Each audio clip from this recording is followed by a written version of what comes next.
तो आज हम प्रश्नावली 1 कक्षा 6 में प्रश्नावली 1 प्राकृतिक एवं पूर्ण संख्याओं के बारे में पढ़ेंगे। क्लास 6 के बारे में पढ़ेंगे, ठीक है ना। अब क्लास 6 में आपका फर्स्ट चैप्टर में प्राकृतिक संख्या है, पूर्ण संख्या है, आपकी कौन कौन से नियम दे रखे हैं, तो नियमों के बारे में पढ़ेंगे आज हम, ठीक है ना। तो देखिए सबसे पहला नियम है आपके प्राकृत संख्या का। इसका है प्राकृत संख्याएं। तो प्राकृत संख्याएं कौन कौन सी होती हैं, एक बार फिर से मैं बता देता हूं आपको। यही चीज आपको 6 में भी है, 7th में भी है, 8th में भी है, 9th में भी है और 10th तक आपको ये चीजें आपको पढ़ने को मिलेंगी, यही नियम। तो प्राकृत संख्याओं के बारे में लिख देता हूं आपको। ऐसी संख्याएं जो 1 से प्रारंभ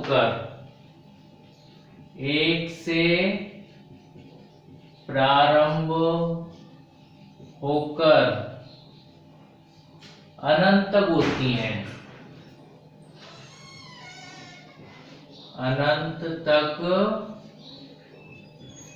होती हैं, प्राकृत संख्याएं कहलाती हैं। प्राकृत संख्याएं कहलाती हैं।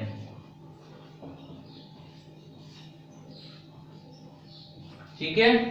तो ऐसी संख्याएं जो 1 से प्रारंभ होकर कहां तक होती हैं, अनंत तक होती हैं, क्या कहलाती हैं, प्राकृत संख्याएं कहलाती हैं। जैसे कि मैं बता दूं आपके लिए, जैसे 1 2 3 4 5 डॉट, इसका मतलब होता है अनंत, ठीक है ना। अब आपको मैं बता देता हूं दूसरा नियम इसी का, पूर्ण संख्याएं। पूर्ण संख्याएं, तो पूर्ण संख्याएं कौन कौन सी होती हैं, इसकी परिभाषा क्या है, तो मैं लिख देता हूं आपके लिए। ऐसी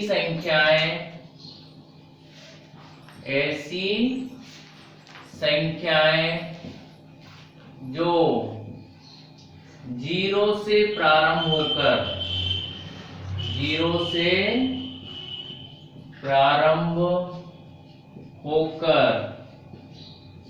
अनंत तक होती हैं, 0 से प्रारंभ होकर अनंत तक होती हैं, क्या कहलाती है बेटा, पूर्ण संख्याएं कहलाती हैं। पूर्ण संख्याएं कहलाती हैं। तो ये आपके दो नियम हो गए, एक प्राकृत संख्या का हो गया और दूसरा नियम हो गया आपका पूर्ण संख्याओं का। जैसे बता देता हूं मैं आपको पूर्ण संख्याएं, 0 1 2 3 4 5 डॉट अनंत तक होती हैं, ठीक है। अब इसके बाद में प्राकृत संख्या का हो गया, पूर्ण संख्या का हो गया। अब आपको मैं बता दूं सम संख्या और विषम संख्याओं के बारे में भी आपको इसमें बताया गया है, ठीक है। नंबर 3, तीसरा नियम है आपकी सम संख्याएं। सम संख्याएं कौन कौन सी होती हैं, आपको मैं बोल के बता देता हूं। ऐसी संख्या जिनमें 2 का पूरा भाग चला जाता है, 2 से पूरी बार विभाजित हो जाती हैं, क्या कहलाती हैं, सम संख्याएं कहलाती हैं। या फिर हम दूसरी भाषा में बोले कि ऐसी संख्याएं जिनका इकाई अंक 0 2 4 6 अथवा 8 आ जाए तो समझ जाना वो 2 से पूरी बार विभाजित होती हैं, ठीक है ना। तो देखिए हम लिख देते हैं ऐसी संख्याएं जिनमें 2 का पूरा भाग जाता हो, 2 का पूरा भाग जाता हो तो वे संख्याएं सम संख्याएं कहलाती हैं। सम संख्याएं कहलाती हैं।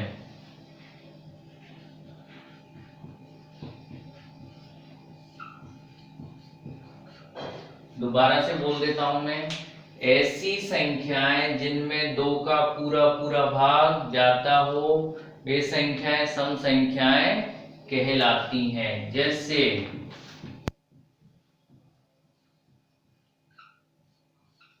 220 इकाई अंक 0 आ गया, इसका मतलब 2 का भाग जाएगा। 142 इकाई अंक 2 आ गया, इसलिए 2 का भाग जाएगा। 144 इकाई अंक 4 आ गया, इसलिए 2 का भाग जाएगा। 2146 इकाई अंक 6 आ गया, इसका मतलब 2 का भाग जाएगा। 3178 इसका मतलब 2 का भाग जाएगा, क्योंकि इकाई अंक क्या है इसमें 8 है। ठीक है ना, इत्यादि। आप और भी ऐसे उदाहरण लिख सकते हो। ठीक है, अब आपकी चौथा नियम आता है आपके विषम संख्याएं। विषम संख्याएं, तो विषम संख्याएं कौन कौन सी होती हैं इसके बारे में बता देता हूं मैं आपको। ऐसी संख्या जिनमें 2 का पूरा पूरा भाग नहीं जाता है वे विषम संख्याएं कहलाती हैं। या फिर आप कह दो, दूसरी भाषा में भी कह सकते हो, ऐसी संख्या जिनके इकाई अंक 1, 3, 5, 7, 9 ये आ जाते हैं, तो समझ जाओ वे कैसी संख्या होती हैं, विषम संख्या होती हैं। तो लिखेंगे हम ऐसी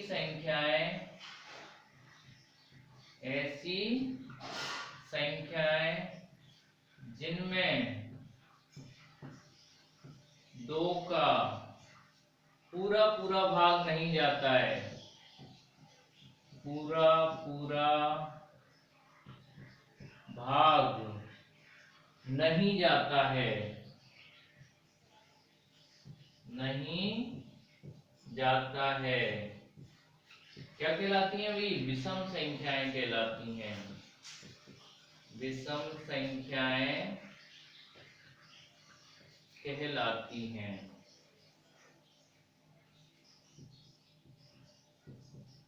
विषम संख्याएं कहलाती हैं। ठीक है, जैसे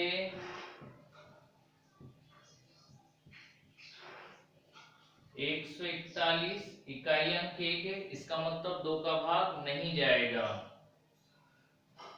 1343 है, इकाई अंक 3 है, इसका मतलब 2 का भाग नहीं जाएगा। 3175 इकाई अंक क्या है 5 है, इसका मतलब 2 का भाग नहीं जाएगा।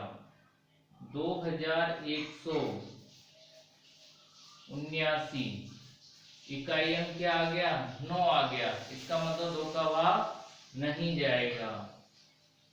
147 इकाई अंक 7 है, इसका मतलब 2 का भाग नहीं जाएगा, इत्यादि। इस तरीके से आप और भी उदाहरण लिख सकते हो। अब मैं आपके लिए बता देता हूं संख्या रेखा। किसके बारे में बता देता हूं, संख्या रेखा के बारे में बता देता हूं। तो संख्या रेखा 6th क्लास में है, तो उसके बारे में बता देता हूं मैं। तो संख्या रेखा के बारे में आपको मैं बता दूं क्या होता है, पूर्ण संख्याओं के कुछ गुणों को, पूर्ण संख्याओं के कुछ गुणों को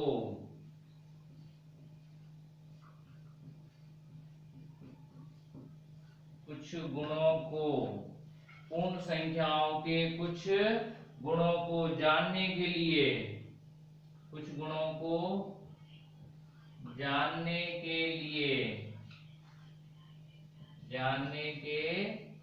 लिए तो पूर्ण संख्याओं के कुछ गुणों को जानने के लिए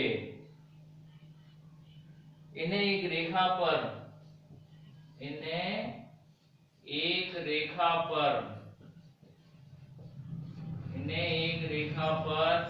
दर्शाया जाता है। इन्हें एक रेखा पर दर्शाया जाता है, इन्हें एक रेखा पर दर्शाया जाता है जिसे संख्या रेखा कहते हैं, जिसे संख्या रेखा कहते हैं। ठीक है, एक बार फिर से मैं बोल देता हूं, पूर्ण संख्याओं के कुछ गुणों को जानने के लिए इन्हें एक रेखा पर दर्शाया जाता है जिसे संख्या रेखा कहते हैं। जैसे उदाहरण के तौर पे संख्या रेखा बना देता हूं मैं आपके लिए।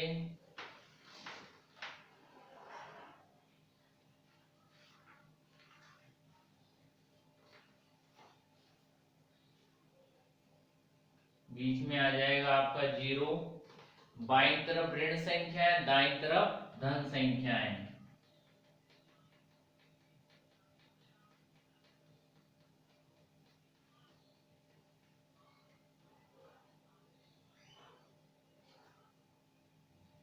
देखिए लिख देता हूं मैं आपको। तो 0 के बाईं तरफ माइनस की संख्या है, मतलब ऋण संख्या है। 0 के दाईं तरफ आपके प्लस की संख्या मतलब धनात्मक संख्या है। तो देखिए इधर क्या लिखेंगे, -1, -2, -3, -4। और भी लिखना चाहो तो और भी लिखने में आ जाएगा। अब 0 के बाईं तरफ ऋणात्मक संख्या है, दाईं तरफ आपके प्लस की संख्या मतलब धनात्मक संख्या है, 1, 2, 3, 4, 5। और भी लिखना चाहो तो और भी लिख सकते हैं। ठीक है ना। तो आज आपको मैंने बताया प्राकृत संख्या के बारे में, पूर्ण संख्या के बारे में, सम संख्याओं के बारे में, और विषम संख्याएं और संख्या रेखा। ठीक है ना। तो आपकी जो पहली प्रश्नावली में आपके जो नियम दे रखे हैं वो आज आपको मैंने समझाए, याद करना। ठीक है।